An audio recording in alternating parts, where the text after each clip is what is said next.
Welcome to episode 6 of my journey trying to make some money on or with Photostock.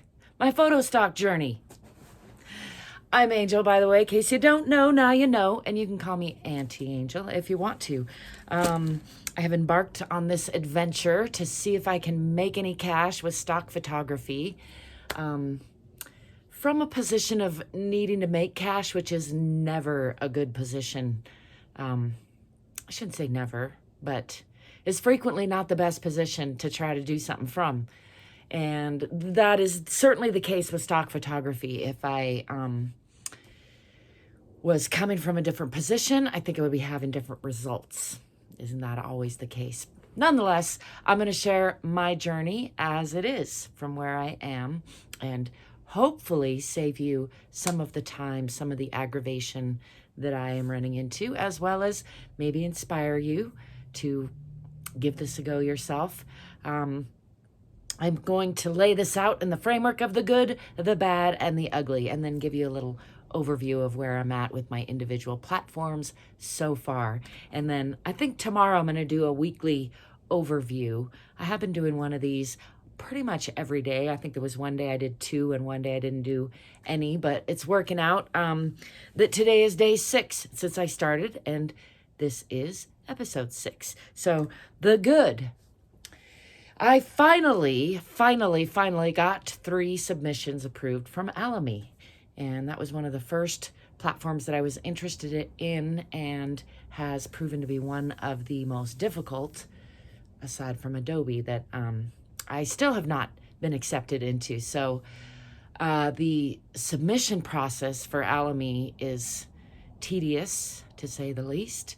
I will say that after my submissions were accepted and then I added the metadata, that their process for adding metadata, although it does not allow for any bulk editing that I could find, it did force me to brainstorm a lot more tags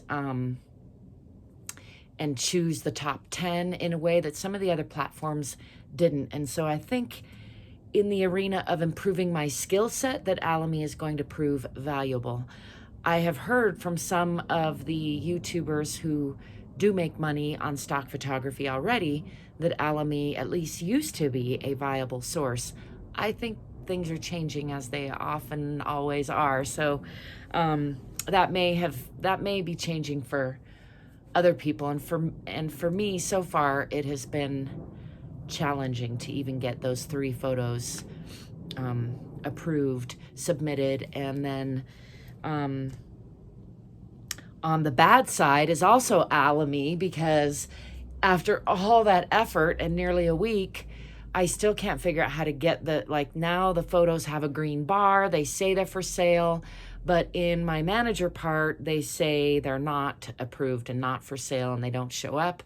And I have not been able to figure out how to navigate the system. And in my attempts, I've run into quite a bit of fine print that leads me to believe that Alamy is only going to reward its very top and high quantity and quality contributors at this point. So that's been discouraging, but I intend to continue with Alamy and see what I learn and see if I can sell anything on there, which is the whole point of this experiment, which, by the way, I've committed to do for at least 3 months till the end of the year, or the middle of December rather, 3 months from when I started, so that I can at least give it a valid attempt to try to earn. I'm not even setting a goal to earn part-time income, because that's pretty clear to me not a realistic goal, but to give it part-time effort and see if it seems like it would be worth it in the long run to continue that, to establish part-time passive income, as it's called. I love photography. I've taken photos as long as I can remember, or as long as I've known about cameras. So part of the appeal for me is just learning and another thing to do. If it wasn't for that, I would say on the bad side that the time factor is very obviously way askew and not really worth it at all, unless you're, I'm comparing it to almost $250,000 student loan debt that I don't make any money from. So in that arena, stock photography is looking all right. If you compared it to a $15 an hour job that I could go get low end at a gym or something with no skill set, even though I do have 2 master's degrees, it's not holding its own compared to that right now. So that's the bad. Another bad is that it's been tough on my confidence. I've taken some hits, and I put that in both the good, bad, and ugly category, actually, because it is painful, it is ugly, it is bad, but it's also good because it's given me the opportunity to improve. I've said that before, but that is really what I am focusing on the most through this process so far. And I want to improve. I don't want to be a bad photographer. I enjoy photography, the process of it, but I also enjoy getting an end result that is something I like. So I would like to increase the frequency with which I do that. And this stock photography process is definitely helping me do that already significantly, and I can see how it will continue to do that. So into the ugly, money looks very unlikely, as I hinted at or directly stated already. When I do the math on the hours, or even if I gave myself best case scenarios, like I wasn't running into so many technical difficulties, and I had all my bulk editing software, and my equipment was up leveled, and my skill set was good, and I was actually getting them in there in a timely fashion, I still don't know that I would actually be making enough money to make it worth it on paper, unless, like I said, you're factoring in some other factor into the equation, like education, or I can see I'm enjoying on one platform some of the feedback, some of the just the insights that I gained from seeing how other people interact with my content, which is true on all platforms, not just photography, but this is another one of those. So I think that's pretty much, under the ugly, I also wanted to mention, I already mentioned that it's been humbling, and that's partly related to the ugliness of my own work. And again, I've said this before, I'm not saying that to put myself down or be modest. That is really the facts of where I'm at, and the data supports that. Now, again, the good side of coming to terms with that is that I can improve from here, and I'm not judging myself or beating myself up for that. It just is what it is. And also, most people most people out there are not that great at photography. It is actually a skill that takes development, and as does the editing and all these, everything, right? So I'm proud of myself. Give myself a pat on the back for sticking with it and trying it, even though it is a little bit ugly and hard at times. One of the things that I think is maybe making it a little bit hard and ugly is, or challenging or just uncertain for everyone, including me, is the AI factor. And I know that's everywhere, but it certainly is taking over this industry, rapidly. And if I ever get approved on Adobe, then I look forward to actually working with some AI art myself, although I will be editing it heavily. I have created co-created a lot of art through AI, but, not ever trying to deliberately rip anybody off. And even, there are ways that you might mimic somebody and do it ethically and, with good standards and good values, or holding to those. So I am excited to see how that unfolds, but it leads to a lot of uncertainty in the industry. And as the whole platform feels like it's getting flooded to some degree, there's, this another wave of flooding. I will say on the flip side of that, there's more and more people using stock photography. And so I do think that the market isn't really flooded. People are always saying that about every market, right? And there's always room for innovation. There's always room for creativity, and there's always room for stability and reliability. So people need these services. People are paying for stock photography and illustrations and AI art, and video clips, which is something I look forward to getting into in the near future. I'm still reading about the parameters, and I'm probably going to try uploading some of my first attempts of some of that in this coming week. So as I mentioned, today's day 6, and I will be, pardon that noise, I will be summarizing my week 1, giving a week 1 summary tomorrow. But for today, let's just get into a quick summary of where I'm at with my various platforms. Most of them are on hold right now. I have about a handful, iStock and Deposit Photos, and a couple more I'm not thinking of at the moment, that I've just put on hold so that I can focus on what I'm into so far, and not feel more overwhelmed as I figure things out on these platforms. So that said, I'm really only focusing on 4 platforms right now. I would say maybe 5. And the top of those is Shutterstock still, which has been at the top or near the top since the beginning. I really appreciate the platform overall. The navigation is relatively easy. I will say that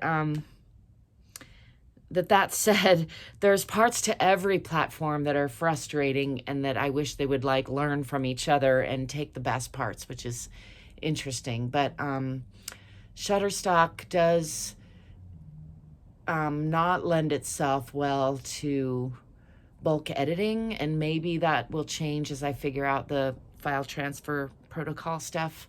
I have a feeling it will, but as it is, it was very tedious to, it uploads pretty fast, but then to put the metadata in, I haven't found a way to do that in any kind of grouped way, so it's one at a time. And just now I spent over an hour putting in metadata for 7 new photographs out of 60 some that I have uploaded, and then only 4, like 3 seem to have disappeared. And I don't know whether they will, like maybe they are actually being reviewed and they'll get into another folder soon when I go back in. But it's just a little disconcerting, and yeah, just hard to navigate through to some degree. I'm actually just realizing that I'm again mixing up Dreams Time and Shutterstock. I apologize. Dreams Time is the one that gives the best feedback, but also requires each one individually. Like that's who I was just talking about, where I put in 7 and 4 went over into the review folder and 3 just disappeared into the ether. They don't seem to be in my refused folder, and maybe they'll show up somewhere, but it's hard to do over an hour of work that's not paid anyway, and then just have almost half of it disappear with no explanation.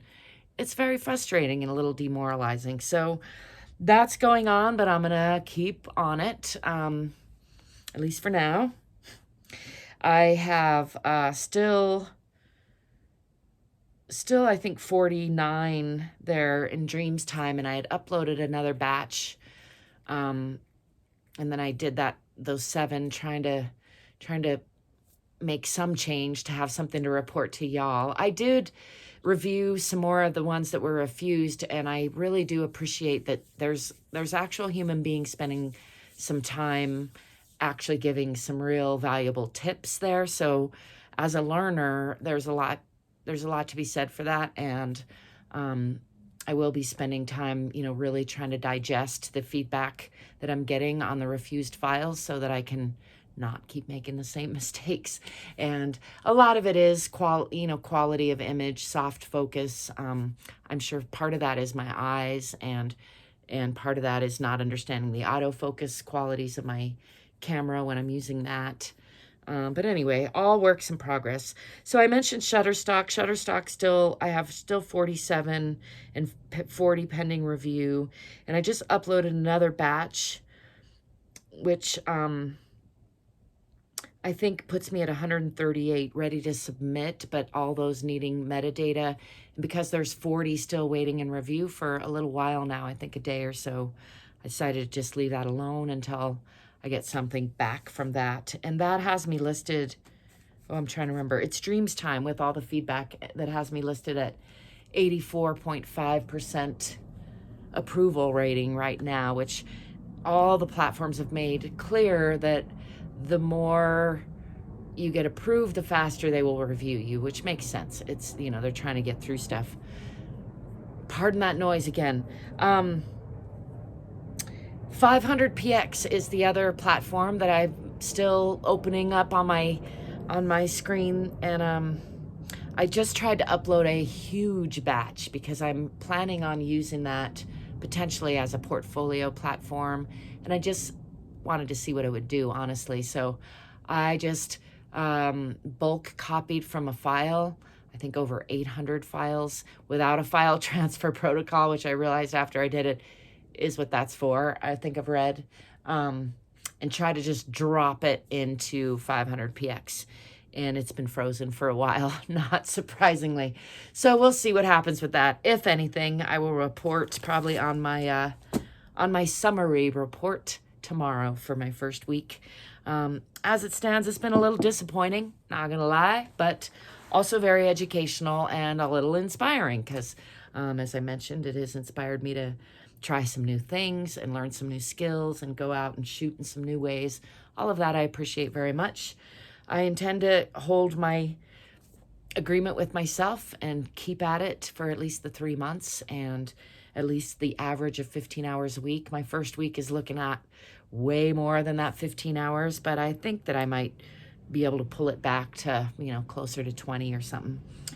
We will see about that. In summary, not looking hopeful on the money front, but not giving up. Oh, I should mention, in my studies, it's not like these skills won't be marketable. And in my studies, I've found that there are photographers making money in stock photography, and those photographers are also making money doing other things. And I mentioned this in my last video, but I'm going to mention it again because the skills that I am developing while I'm doing this will help me if I want to get clients, like for Amazon products, or I could go on Fiverr and put myself on there and do photographs, or, for individual item marketing. There's all sorts of skill sets that I'm acquiring that I can see people are making money from. So even if I don't end up making money from stock photography itself on these big platforms, I think this process will educate me in a way that will allow me to make money in other ways. So I'll put that right there. I would love to know what you think of any of this. Just to, again, overview, haven't heard back from Adobe Photostock on the 3. I did find the delete button, yay, and put in 3 that I think will pass, but I haven't heard yet. I did finally get 3 to pass and put in all the metadata and get a solid green bar and say they are for sale on Alamy, but I have not yet been able to figure out how to navigate that platform in a way that makes sense to me. I still am liking Shutterstock the best, although I'm also liking Dreamstime a lot, and both of those for different reasons.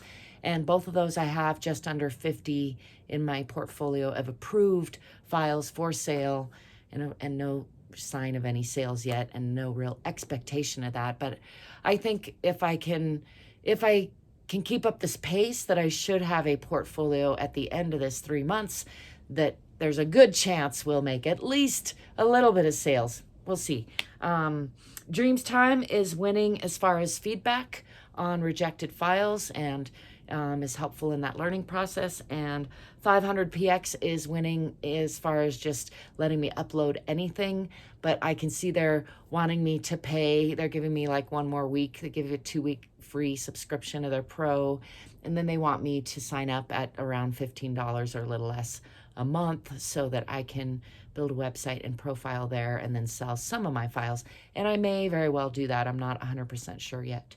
So there you have it. The good, the bad, the ugly, my overview for episode 6, day 6 of my journey in stock photography. Trying to make a little money, a little cash, little bread, little, what's some other words for cash? Man, a little fat, little bread. I said that one already. Man, I'm gonna have to work on that. My brain is a little bit fried today. Anyway, let me know what you think. Give me a thumbs up. Subscribe if you haven't already. And stay tuned for more. Stay courageous, stay curious, and if you can, stay free. Till next time, ciao.